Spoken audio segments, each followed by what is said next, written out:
کہ بڑے پیار سے مجھے کہا آگے آیا، کہ حسین نے میرے ہاتھ میں اپنا ہاتھ ڈالا، کہ اس دن چاند چمک رہا تھا، زمین کربلا روشن تھی، مجھے کہا وہ دو پہاڑیاں دیکھ رہے ہو؟ میں نے کہا جی مولا۔ کہ میں حسین کہہ رہا ہوں ان پہاڑیوں کے پیچھے ایک بھی یزید کا سپاہی نہیں ہے۔ مولا بار بار چاہتے ہیں خالص خالص میرے پاس رکے۔ مولا نہیں ہے تو میں کیا کروں؟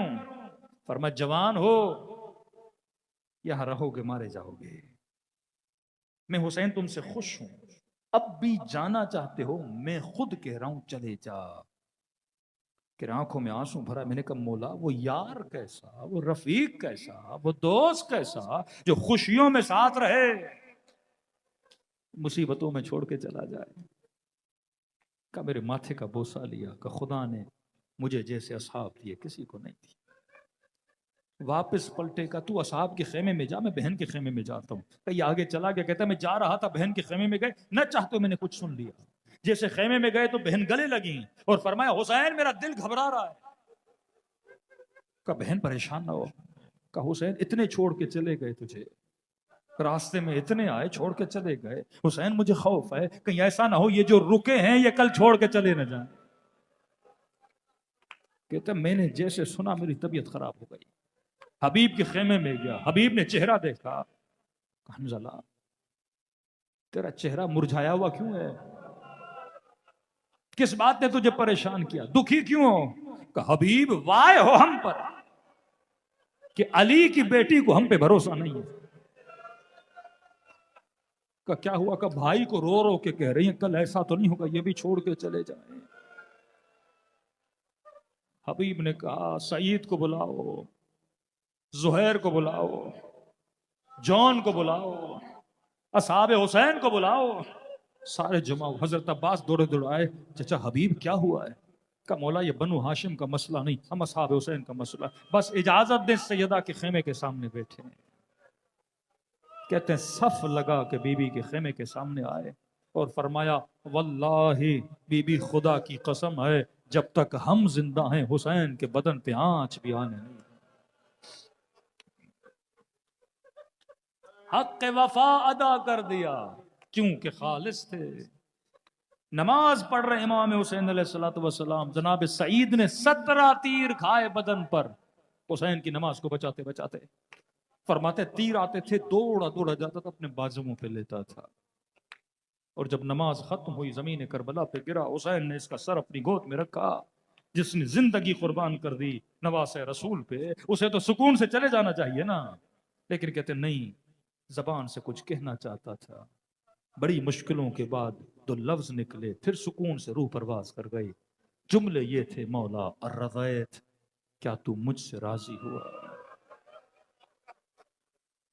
خطبہ ہے امام حسین کا، فرمایا بالرضانا رضا اللہ، ہماری رضایت میں خدا کی رضایت ہے۔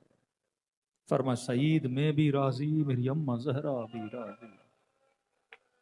مقصد مجلس حسین، یہ آنسو کیا ہے؟ یہ محبت کا نتیجہ ہے۔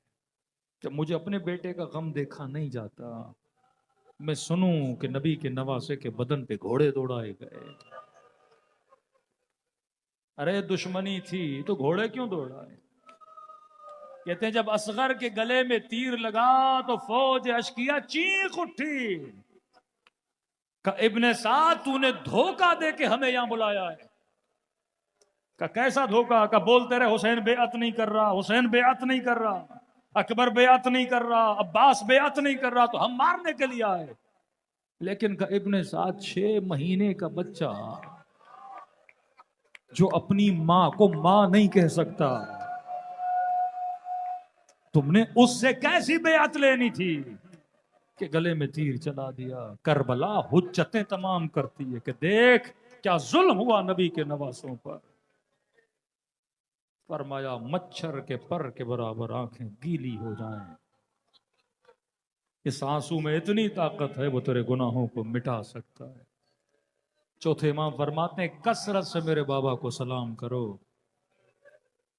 فرمائے مولا اتنی تاکید کیوں ہے زیارت عاشورہ 100 مرتبہ السلام علیکہ یا ابا عبداللہ، السلام علیکہ یا ابا عبداللہ؟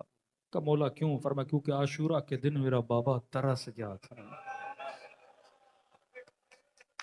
کا صبح عاشور خیمے سے نکلے، عباس آتے تھے آقا سلام، اکبر کہتا تھا بابا سلام، قاسم چچا سلام، مونا محمد مامو سلام، حبیب آقا سلام، مولا سلام. کا ظہر عاشور کے بعد جب اصحاب شہید ہو گئے کوئی تھا ہی نہیں. کا ترس گئے تھے کوئی آئے مجھے سلام کرے. کا مولا 30,000 کا لشکر، مسلمان کہتے تھے نہیں باغی ہے سلام نہ کرنا. کہ جب تم میں سے کوئی میرے بابا کو سلام کرتا ہے ان کے کلیجے کو ٹھنڈک ملتی ہے. دلوں کو کربلا لے جائیں، نصف اللیل ہے، قبولیت دعا کی گھڑی ہے. مولا کو ایسے سلام کرو جیسے زین اپنے بھائی کو کیا، جیسے سکینہ نے بابا کو کیا. السلام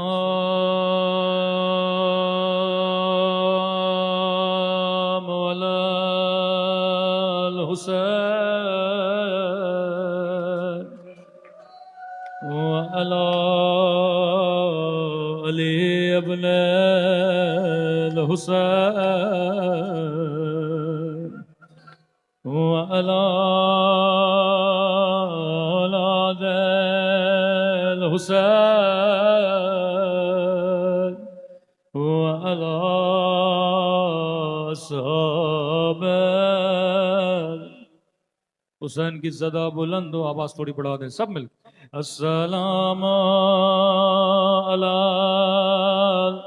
حسین وعلی علی ابن وعلی اولاد الحسین وعلی.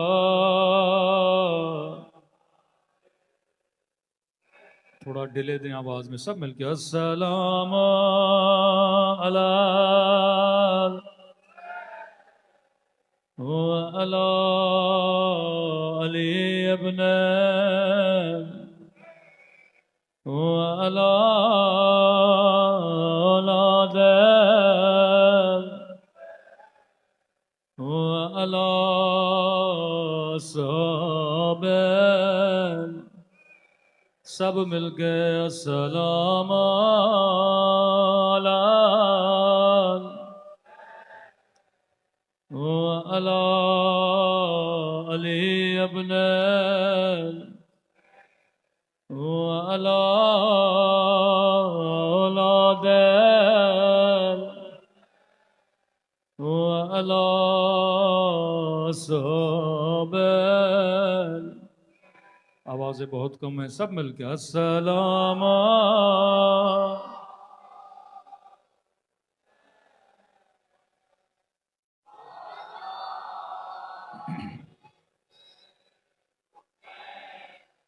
وعلی اولاد الحسین وعلی اصحاب. میرا سلام ان ننھے سے رخساروں پہ،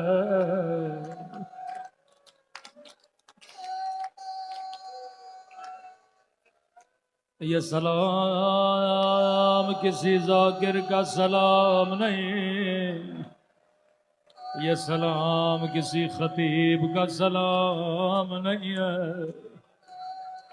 فرمایا جب کبھی دل کرے رونے کا تو زیارت ناحیہ پڑھا کرو، یہ امام زمانہ کا نوحہ ہے. کسی شہید کا نام نہیں لیا، اشارہ کیا، فرمایا میرا سلام ان ننھے سے رخساروں پہ. اللہ جانے یا علی اصغر کے رخسار یا قاسم کے رخسار، جواب میرے مولا نے خود دیا. میرا سلام ان ننھے سے رخساروں پہ، او جن کا رنگ بدلتا رہا، یہ نہیں کا رنگ بدل گیا بلکہ بدلتا رہا. کبھی شمر کے تماچوں نے رنگ نیلا کیا، کبھی ظالم کے تماچوں نے رنگ سیاہ کیا. اگر کوئی اہل سنت کہے یہ شیعہ تماچوں پہ اتنا کیوں روتے ہیں، اسے صحیح بخاری کی حدیث سنایا کرو. رسول خدا فرماتے مسلمانوں، اگر حیوان کو بھی ادب کرنا ہو اس کے بدن پہ مارا کرو، لیکن کبھی اس کے چہرے پہ نہ مارا کرو. حیوانوں کے چہروں کا بھی احترام کیا کرو.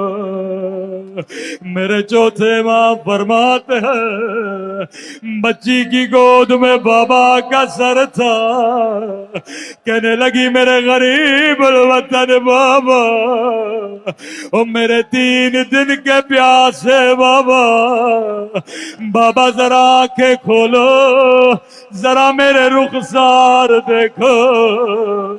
او بابا میرا رخسار چھوٹا تھا لیکن ظالم کا ہاتھ بڑا تھا.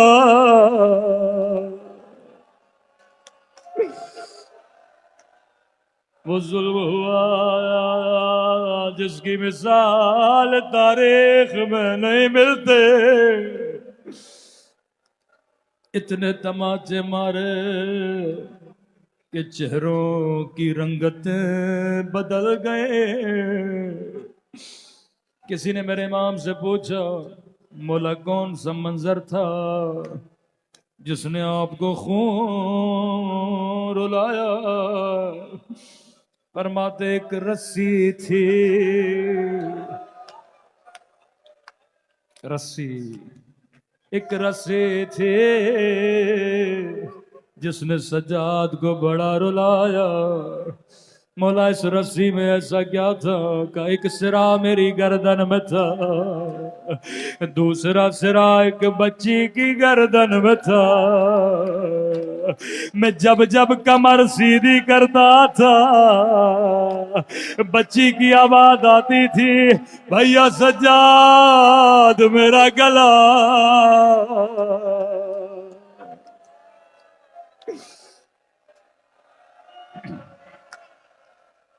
کا پورے رات سے میری کمر جھکی رہے کہیں بچے کا گلا گھٹ نہ جائے. لیکن اس منظر سے زیادہ شرابی کے دربار نے رلایا. یہ لئی اپنے تخت پہ بیٹھا تھا، ایک ایک بی بی کو دیکھتا تھا، پوچھتا تھا شمر بتا یہ کون ہے؟ یزید تو اندھا ہو جاتا لیکن کبھی علی کی بیٹیوں کو نہ دیکھتا. کا اس لئی کی نگاہ 4 سالہ بچی پہ پڑ گئے. جیسے سکینہ کو دیکھا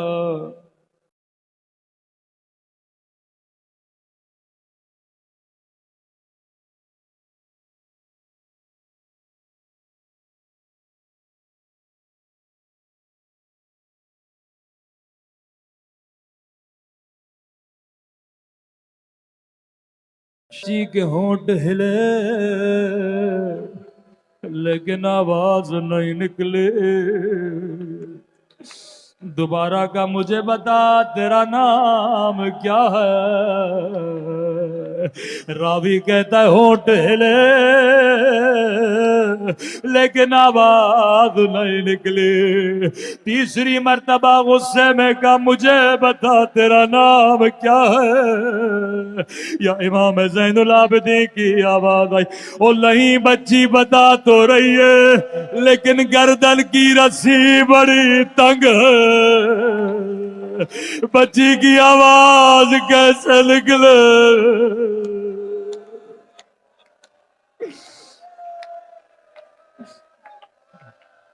لئین حکم دیا رسی کھولی جائے.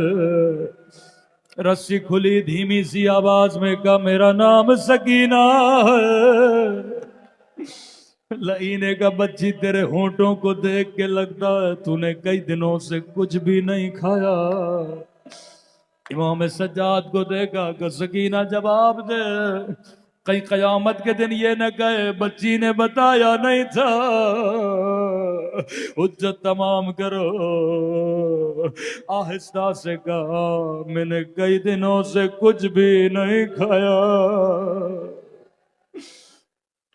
کہتا ہے سکینہ سنا ہے تیرا بابا تجھ سے بڑا پیار کرتا تھا۔